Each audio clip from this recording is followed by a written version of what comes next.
बोलो शंकर भगवान की जय। शिव महापुराण की जय। व्यास जी के जन्म की कथा। श्री पराशर जी एक दिन तीर्थ यात्रा करते करते यमुना नदी के तट पर पहुंचे। उस समय मल्लाह भोजन कर रहा था। मुनि ने उससे यमुना पार पहुंचाने के लिए कहा। मल्लाह ने अपनी पुत्री मत्स्यगंधा से कहा, हे पुत्री, ये मुनि हसयंती के पुत्र तपस्वी पराशर मुनि यमुना पार जाना चाहते हैं। मैं भोजन कर रहा हूँ, अतः तुम इन्हें नाव में बैठाकर यमुना पार पहुंचा दो। ऋषि को नाव में बैठाकर वह नाव को खेने लगी। मुनि उस पर मोहित हो गए और उसका दायां हाथ पकड़ लिया। मत्स्यगंधा यह देखकर हंस पड़ी और कहने लगी, हे ऋषिवर, आप ऐसा निंदित कार्य को क्यों कर रहे हैं? आपका जन्म तो वशिष्ठ जी के उत्तम वंश में हुआ है। मैं तो निषाद कन्या हूँ, आपके साथ मेरा संभोग कैसे संभव है? उसकी बात सुनकर ऋषिवर ने उसका हाथ छोड़ दिया। वे यमुना पार तो पहुंच गए, परंतु कामदेव उन पर हावी हो गया। तब उन्होंने फिर से निषाद कन्या मत्स्यगंधा को पकड़ लिया। मत्स्यगंधा ने घबराकर ऋषि पराशर से कहा, मैं दुर्गंध युक्त सावले रंग की निषाद कन्या हूँ और आप एक श्रेष्ठ मुनि हैं। भला काच और सवर्ण का संयोग कैसे संभव है? इसके अतिरिक्त शास्त्र भी दिन में संभोग की इजाजत नहीं देते। यदि आप संभोग करना ही चाहते हैं तो रात्रि होने की प्रतीक्षा करें। यह सुनकर मुनि पराशर ने अपने योग बल से दिन में ही रात्रि के समान अंधकार फैला दिया और उसके साथ संभोग करके अपनी तृष्णा शांत की। मत्स्यगंधा लज्जित तथा आश्चर्य में डूबकर उनसे बोली, हे मुनिवर, अब आप तो चले जाएंगे, परंतु मेरा क्या होगा, क्योंकि अब मुझे गर्भ ठहर जाएगा। ऋषि बोले, हे बालिके, इस समय तो तू मेरे साथ संभोग का आनंद उठा और मुझे अपनी कामना बता, मैं उसे अवश्य पूरी करूंगा। मेरी आज्ञा मानने के कारण तू सत्यावती कहलाएगी।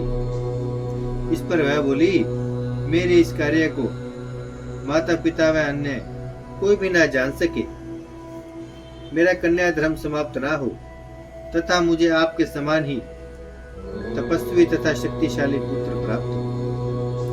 पराशर जी ने कहा, हे सुंदरी, तुम्हारी सभी कामनाएं पूर्ण होंगी। तुम्हारे गर्भ में श्री हरि का अंश तेजस्वी पुत्र उत्पन्न होगा। इस प्रकार कहकर पराशर मुनि ने यमुना जी में स्नान किया और वहां से चले गए। मत्स्यगंधा अर्थात सत्यवती ने समय आने पर सूर्य के समान महान तेजस्वी बालक को जन्म दिया। उसका नाम व्यास रखा गया। बालक ने उत्पन्न होते ही अपनी माता से कहा, हे माते, तुम्हें जब भी मेरी आवश्यकता पड़े तो मुझे याद करना, मैं तुरंत आपके पास उपस्थित हो जाऊंगा। इतना कहकर और अपनी माता को प्रणाम करके व्यास जी तप करने हेतु वन को प्रस्थान कर गए। सत्यावती पुत्र स्नेह से व्याकुल होकर पिता के पास चली गई। इधर व्यास जी की तपस्या पूर्ण हो गई। उन्होंने वेदों की शाखाओं का विभाजन किया। इस कारण उनका नाम वेद व्यास पड़ गया। अब वेद व्यास जी तीर्थ यात्रा तथा पिंडदान आदि करके शिवलिंग के विषय में विचार करने लगे कि कोई ऐसा सिद्धि देने वाला लिंग हो जिसकी आराधना द्वारा सब विद्याएं प्राप्त करके पुराण रचने की योग्यता प्राप्त कर सकूं। वे ध्यान मगन हो गए।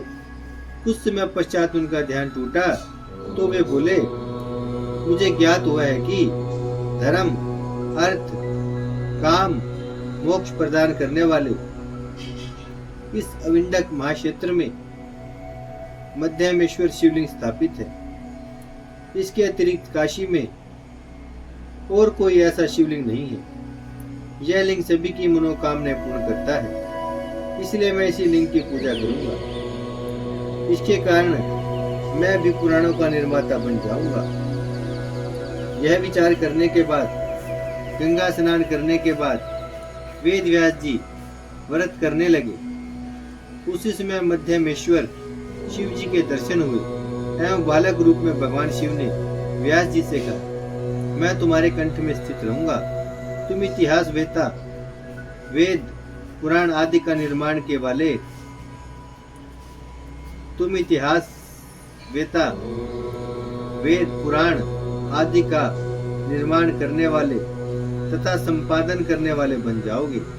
इसके बाद वेद व्यास जी ने शिव जी की कृपा से ब्रह्मा, पद्म, विष्णु, शिव, भागवत, नारद, मार्कंडेय, अग्नि, व्यवर्त, लिंग, बारह, सकंद, कूर्म, मत्स्य, गरुड़, ब्रह्मा, वामन, ब्रह्मांड, भविष्य इन 18 पुराणों की रचना की।